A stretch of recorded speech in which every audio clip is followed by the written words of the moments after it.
Pemirsa, benarkah era reformasi di bangsa ini sudah di ujung tanduk dan kini masuk ke era otoritarianisme? Lalu apa yang menjadi pencetusnya? Kita akan membahas bersama pakar hukum tata negara yang juga mantan Hakim MK, Profesor Marwan Sihaan. Selamat pagi, Prof. Selamat pagi, selamat pagi. Ya, Prof, tepat tidak kalau ada narasi yang mengatakan bahwa kita sudah berada di senjata demokrasi saat ini? Ya, saya kira boleh di satu sisi dikatakan benar, tetapi belum tentu akan terwujud.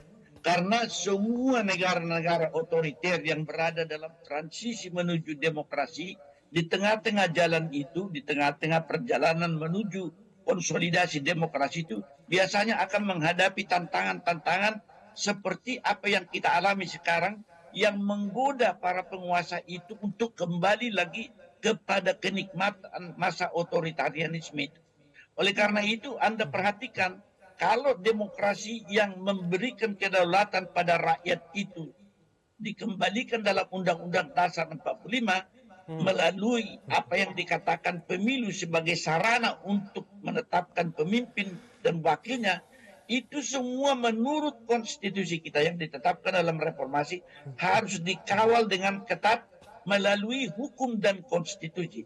Tapi Anda perhatikan godaan yang saya sebutkan tadi itu, yang pertama akan dirusak adalah hukum, konstitusi dan infrastrukturnya itu, agar mereka boleh leluasa untuk kembali melakukan kekuasaan-kekuasaan otoriter yang sangat nikmat, yang dalam pengalaman bukan hanya Indonesia. Godaan itu akan tetap ada. Oleh karena itu, yang kita harus lakukan bagaimana membangunkan kesadaran seluruh bangsa bahwa ini harus dilawan. Ketika seorang presiden seperti Pak Jokowi mengatakan dia boleh berkampanye, barangkali ada beberapa masalah-masalah etik yang menjadi moral konstitusi kita untuk juga mempertimbangkan bahwa ketika ada dalam undang-undang pemilu apa yang disebutkan hak untuk berkampanye bagi salah satu pasangan, itu maksudnya adalah ketika petahana atau incumbent yang boleh memperoleh masa jabatan kedua. Tetapi juga ditafsirkan kalau dari sudut sumpah jabatan dari seorang presiden, dari sudut etik berbangsa dan bernegara, dan tugas presiden sebagai pimpinan dan kepala negara, pimpinan eksekutif, harus berada di atas semua golongan. Oleh karena itu, kalau kita kembali ketika pembentukan Undang-Undang Dasar 45 di masa lalu, Supomo mengatakan bahwa kepala negara dan presiden itu seperti bapak di dalam keluarga, yang tentu saja dia harus bersifat adil terhadap anak-anaknya. Kalau kita lihat misi daripada seorang presiden di dalam pembukaan Undang-Undang Dasar, dia harus menjaga keutuhan bangsa, tanah air, memberikan kesejahteraan bagi seluruh rakyat, dan juga mempertahankan apa yang dikatakan keadilan sosial itu. Maka ini menjadi ukuran. Ketika sumpah presiden itu menjadi salah satu tolok ukur untuk menilai kewajiban atau hak yang disebutkan untuk kampanye dalam undang-undang pemilu, tentu saja di dalam teori hierarki norma, kalau sumber keabsahan norma itu adalah norma yang lebih tinggi. Oleh karena itu, konstitusi yang mengamanatkan bahwa presiden itu berada di atas semua golongan dan kepentingan akan menafikan atau menyampingkan apa yang dikatakan salah satu pasal di Undang-Undang Pemilu, boleh kampanye.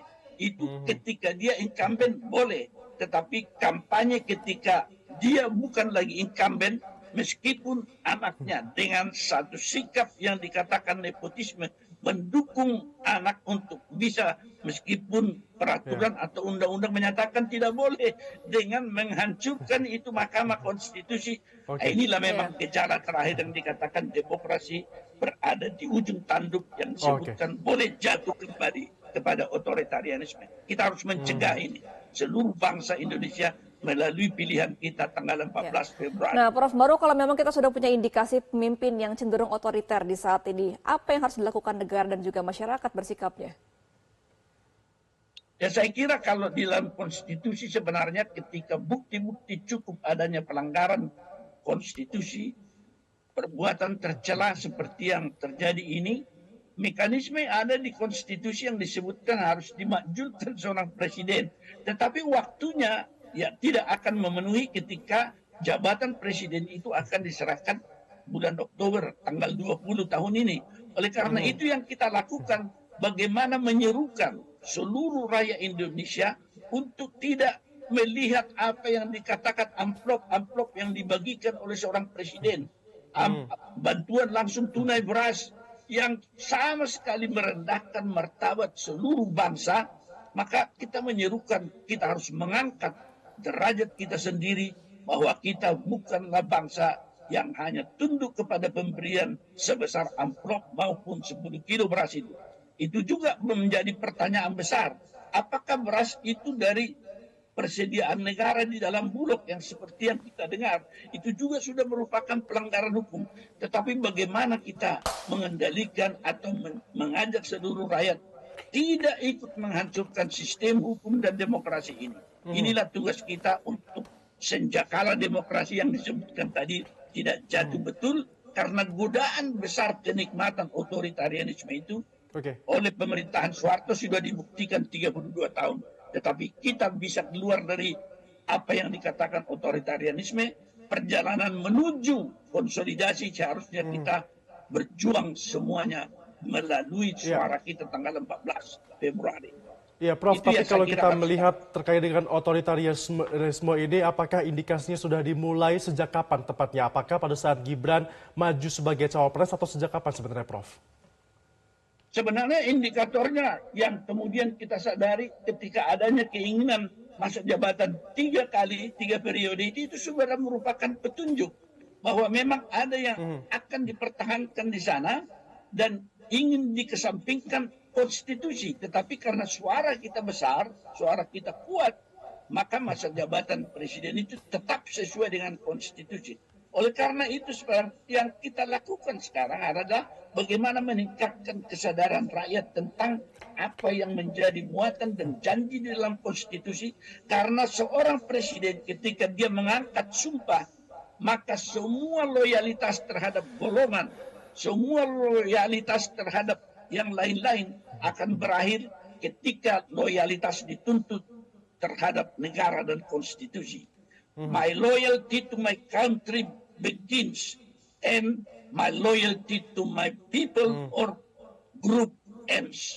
Itu ketika saat dia mengangkat sumpah jabatan bulan Oktober. Ketika dia dilantik presiden. Nah, Prof. Malo, dalam ketatanegaraan yang paling berat bisa dilanggar presiden dalam situasi politik seperti ini apa, Prof. Maru? Bisa diulang pertanyaannya? Dalam ketatanegaraan untuk situasi politik saat ini, apa kira-kira pelanggaran yang paling berat bisa dilanggar oleh seorang presiden? Saya kira inilah pemihakan terhadap satu golongan seperti yang ditunjukkan presiden terhadap satu pasangan calon, dan dia berada di posisi itu dengan segala kewenangan presiden yang dipergunakan seperti apa yang terjadi ketika dia mengumumkan dia boleh kampanye seluruh kekuatan militer karena dia panglima militer yang dilarang oleh konstitusi tetapi digunakan. Inilah yang paling berbahaya itu, karena mendemonstrasikan apa yang dikatakan otoritarianisme itu jika dilawan bisa berhadapan dengan kekuatan, padahal mereka itu adalah kekuatan yang kita bentuk sendiri untuk membela rakyat, bukan membela satu golongan.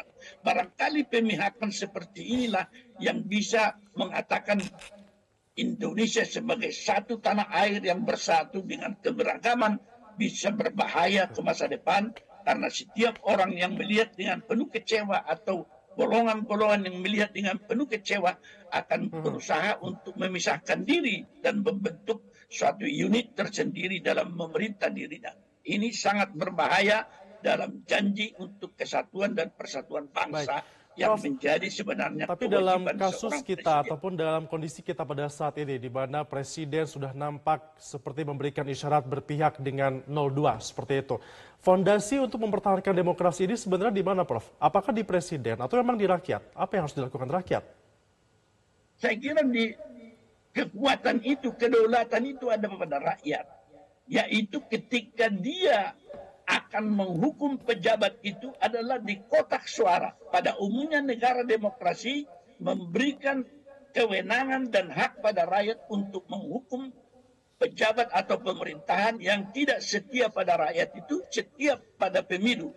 Tetapi ketika suara rakyat dikooptasi, kesadaran yang tinggi dari semua pihak untuk menyatakan bahwa suara dan kedaulatan rakyat itu tidak bisa dibeli dan tidak bisa dibelokkan.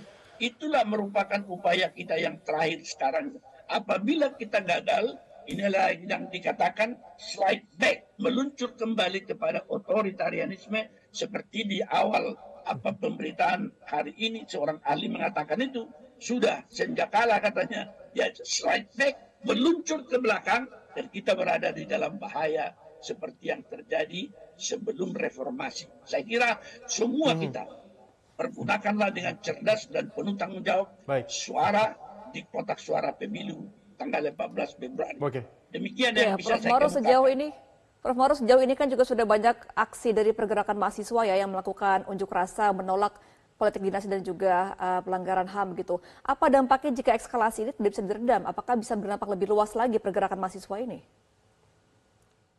Saya kira memang ketika suara rakyat yang ditunjuk oleh rakyat di parlemen sudah bungkam, maka biasanya people's power itu akan muncul sendiri seperti yang kita lihat sekarang ini.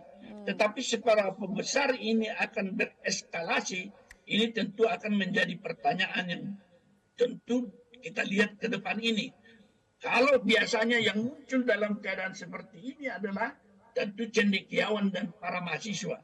Meskipun saya berpendapat bahwa seluruh civil society, seluruh perguruan tinggi para cendekiawan sebenarnya bisa mempersuasi atau meyakinkan Pak Jokowi supaya kembali kepada konstitusi dan janji sumpahnya dipegang, kemudian melaksanakan pemerintahan di ujung sisa masa jabatan ini menurut apa yang dikatakan di dalam konstitusi dan mencegah pemihakan serta pelanggaran-pelanggaran maupun apa yang dikatakan pembungkaman atau kerusakan infrastruktur hukum yang mengawal demokrasi. Biasanya infrastruktur hukum itu sebagai pengawal demokrasi itu yang pertama-tama dirusak agar boleh sebenarnya menuju kepada apa yang dikatakan otoritarianisme di dalam kelanjutan masa jabatan. Ya, artinya agar infrastruktur hukum itu tidak dirusak, rakyat harus menentukan nanti untuk mempertahankan demokrasi ini dan kita buktikan dalam pemilihan umum di 14 Februari 2024 nanti. Terima kasih Prof. Maruara Sihaan yang merupakan pakar hukum tata negara dan juga mantan hakim EK sudah bergabung bersama kami dalam Metro Pagi Prime Time. Cara baru mendapatkan informasi. Download Metro TV Extend sekarang.